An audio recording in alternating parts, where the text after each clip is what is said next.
ভাই এবার আপনার কাছে আমার একটু প্রশ্ন ছিল, আমাদের সবারই কিন্তু জীবদ্দশায় কম বেশি কিন্তু কান চুলকিয়েছে, আপনার কি কখনো কান চুলকায়? সত্যি কথা বলবেন কিন্তু। হ্যাঁ, চুলকায়, মানে আমার থেকে আমার বউকে আমি দেখি যে ওর বেশি চুলকায় এবং ও তখন সে একটা ব্যবহার করে তো কটন বার কোনো সময়। তা আমার মজার মজার ইতিহাস আছে, আমি একটু আসলে একটু গল্প করি। আমাদের এক থিয়েটারের বন্ধু ছিল ইফতেখার, তা আমরা, ও খুবই ট্যালেন্ট ছিল কিন্তু একটু এক্সট্রাঅর্ডিনারি পার্সন। তো ওর একটা অভ্যাস ছিল যে এই কান যে পরিষ্কার করে, আমাদের রাজশাহীতে বিভিন্ন এই নিয়ে বা ব্যাগ নিয়ে ওই রাস্তায় কান পরিষ্কার করতো। তা আমার কাছে সবসময় ইনহাইজিনিক মনে হতো জিনিসটা, আমি খুব ভয় পেতাম। আমি জীবনে একবার দুবার করিয়েছি, কিন্তু আমি মনে করছি এটা আসলে খুবই, আমি নর্মালি ওইদিকে কনসেন্ট্রেট করি না, কিন্তু আমার বউকে দেখি যে কটন বার ব্যবহার করে, কটন বাড ব্যবহার করে। এটা কিন্তু অথবা ডেঞ্জারাস হচ্ছে যে অনেক সময় হয়তো সেফটি পিনের যে পেছনের যে অংশটা ওটা দিয়েও একটু চুলকায় নাই। আসলে আমি প্রায় দেখি অনেক মানুষকেই, আমার খুব বেশি হলে আঙুলটা দিয়ে আমি একটু এরকম করার চেষ্টা করি, কিন্তু কটন বার মাঝে মধ্যে খুব কম ব্যবহার করেছি। কিন্তু তবুও তো মানুষজন তো সবসময় করতেছে। কটন বার কেন বিক্রি হয়? শুধুমাত্র এই কান চুলকানোর জন্য। হ্যাঁ, আসলে কটন বাড কিন্তু কান চুলকানোর জন্যই তৈরি হয়নি, কারণ কটন বাডের আলাদা ফাংশন রয়েছে, এটা বিভিন্ন পারপাসে প্রয়োজন হয়। তবে কটন বাড সচরাচর কিন্তু আমরা কান চুলকানোর কাজেই ব্যবহার করে থাকি। আমি যদি একটি চিত্র দেখাই, আমার মনে হয় যে আরমান ভাই তাহলে ভাবিও আর কটন বাড ব্যবহার করবে না কান চুলকানোর ক্ষেত্রে। আমার দর্শক যারা আজকে ভিডিওটি দেখছে বা এই অনুষ্ঠানটি দেখছেন, তারাও হয়তো বা আসলে একটু সতর্ক হবেন। তো আমি একটু দেখাই যে আসলে কটন বাড কিভাবে আমাদের কানের ক্ষতি করছে। প্রিয় দর্শক, খেয়াল করুন, এই যে খেয়াল করুন, আমাদের কানের ভিতরে যে ওয়াক্স থাকে, সেই ওয়াক্সগুলো থাকলে মূলত কানটা চুলকায় এবং বিভিন্ন অর্গানিজম ঢুকলেও কিন্তু কানটা চুলকায়। আর তখনই আমরা কটন বাড দেই। এই যে অর্গানিজমগুলো আমি একটু দেখানোর চেষ্টা করছি, যখনই অর্গানিজম থাকে তখন কান চুলকাতে যে কটন বাড যখন দিচ্ছি, এই যে দেখুন টিম্পেনিক মেমব্রেনটা কিন্তু আলটিমেটলি রাপচার হয়ে গেল, তাই না? এবং এখান থেকে একবার যখন একটু ল্যাসারেশন বা একটু থেতলে যাচ্ছে, ইনজুরি হচ্ছে, তখনই কিন্তু অর্গানিজমগুলো সেই জায়গাটাতে বসে যাচ্ছে এবং তখন কিন্তু ultimately chronic otitis media develop করছে এবং ফলশ্রুতি হিসেবে পর্দাটা ছিদ্র হয়ে যাচ্ছে। তো এই যে কটনের বারের মাথা যে ভোতা যে জায়গাটি, এটা দিয়ে কিন্তু ওইভাবে ময়লা পরিষ্কার করা সম্ভব না। এবং এই যে কটন বার্ডের মাথায় যে তুলা আছে, এর মধ্যে কিন্তু একটা আনহাইজেনিক কন্ডিশন, অর্থাৎ এখানে অ্যাসেপ্টিক কোনো প্রিকশন নেই। এই তুলার মধ্যে ফাঙ্গাস থাকতে পারে, ব্যাকটেরিয়া থাকতে পারে। আমি যখন কানের মতন গুরুত্বপূর্ণ একটি সেন্সিটিভ জায়গায় সেটাকে ঢুকিয়ে দিচ্ছি, তো আমি কিন্তু ওই কটন বাড দিয়েই অনেকটা খাল কেটে কুমির আনার মতন একটু অবস্থা, অর্থাৎ আমি নিজেই কিন্তু জীবাণু ঢুকিয়ে দিলাম আমার কানের ভেতরে, তো সেখান থেকে ইনফেকশন হয়ে যেতে পারে।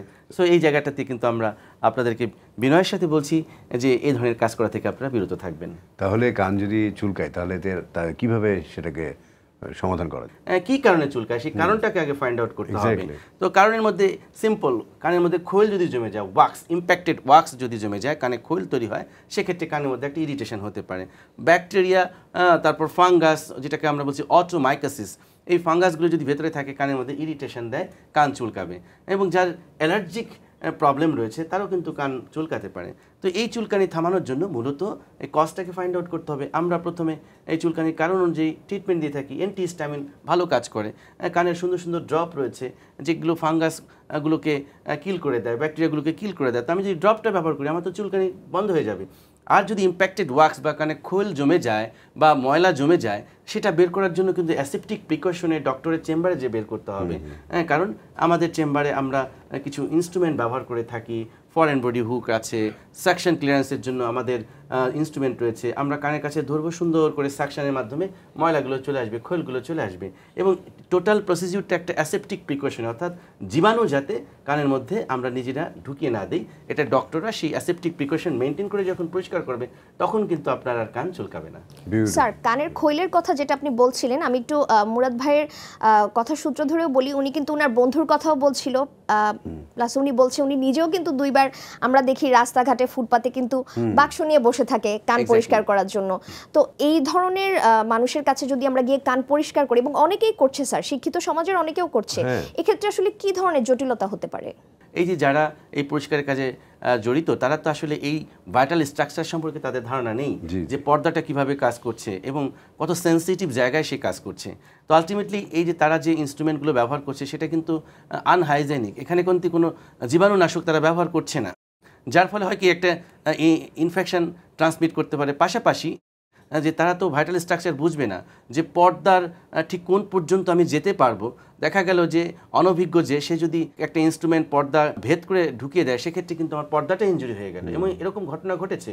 এবং পর্দার পরে কিন্তু 3টা গুরুত্বপূর্ণ হাড়, ম্যালিয়াস ইনকাস স্টেপিজ, হ্যাঁ, আমি তো এরকম একটা অভিজ্ঞতা আছে যে আমার চেম্বারে একবার এক রোগী একটা জিনিস নিয়ে এসেছে, স্যার দেখুন তো ময়লা পরিষ্কার কথা বললো, তো আমার তো এরকম সাদা একটা জিনিস বের করছে, তো আমার কাছে সন্দেহ হচ্ছে, আমি এটা ফেলে দিইনি, আমার কাছে মনে হচ্ছে কিছু একটা মনে হয় আমার কানের থেকে ছুটে এসেছে। তো আমাকে উনি বললেন যে আপনার কানে বড় একটা ময়লা ছিল, এই নেন, বের করে দিয়েছি। পরে আমি দেখলাম যে কানের অসিকলসটা সে ফোর্সেপ দিয়ে টান দিয়ে নিয়ে এসেছে। তো আলটিমেটলি আমি বললাম যে আপনার সমস্যা কি? বলে স্যার আমার তো কানে শুনতে পাচ্ছি না এবং কানের মধ্যে আমার শব্দ হচ্ছে, মানে টেনিটাস শুরু হয়ে গিয়েছে।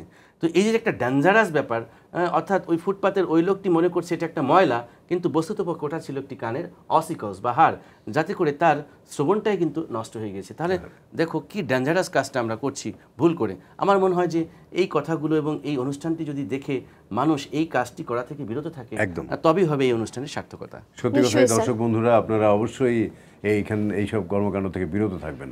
নিশ্চয়ই একটা দারুণ একটা প্রোগ্রাম, আমি খুবই সাধুবাদ জানাচ্ছি। খুবই ভালো লাগলো আমার আজকের এই অনুষ্ঠানে এসে। মুরাদ ভাই, আমাদেরও অসম্ভব ভালো লেগেছে, আপনি এত ব্যস্ততার মাঝেও আমাদেরকে সময় দিয়েছেন, কিন্তু সেজন্য আমরা কিন্তু আপনাকে আজকে এখান থেকে খালি হাতে যেতে দিব না। আপনি জেনে অত্যন্ত খুশি হবেন, আমাদের আজকের নিবেদক ম্যালিয়াস ইএনটি স্পেশালাইজড হসপিটাল লিমিটেডের পক্ষ থেকে আপনার জন্য রয়েছে একটি gold membership health card. Wow, great, thank you so much.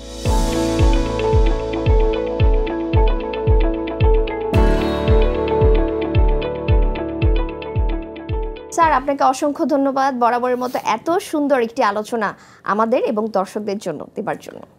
Thank you doctor Marjan, এবং সেই সাথে আমি জিটিভির অগণিত দর্শক শ্রোতাকে ধন্যবাদ জানাই অনুষ্ঠানটি উপভোগ করার জন্য। আসুন আমরা সচেতন হই, কারণ এই সচেতনতার পরে আমাদেরকে মুক্তি দিতে। দর্শক, নাক কান গলা ঘাড় মাথার যে কোনো সমস্যার সমাধান জানতে আমাদের সাথে যোগাযোগ করতে পারেন। ফোন করুন 01409977862 এই নাম্বারে, অথবা আমাদেরকে চিঠি পাঠাতে পারেন Malleus ENT specialised hospital limited, 24/1 Shan tower, Shantinagar, Dhaka এই ঠিকানায়।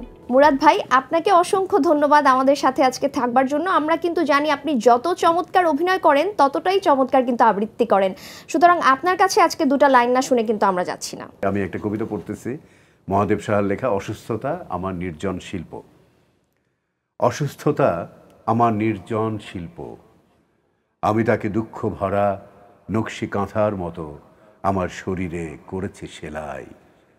বড়ই যাতনাময়, তবু তার নিবিড় সান্নিধ্যে থেকে আমি বুঝেছি কেমন এই প্রবাহিত তোমাদের অটুট জীবন চারধারে, কেমন সুস্থতা তার মাঝে ক্রমাগত অন্তঃসার শূন্যতার কি গভীর ধস ও ফাটল। অসুস্থতা আমার নির্জন শিল্প, তার কাছ থেকেই তো আমি প্রথম শিখেছি তোমার মুখের সাথে গোলাপের কথায় অমিল, কিংবা এই চলচ্ছক্তিহীনতার মধ্যে কি প্রখর অন্তহীন ধাববান আমি। আর সিরিঞ্জের রক্তিম ওষুধি কখনো কখনো কিভাবে তোমার সূক্ষ্ম অনুভূতি হয়।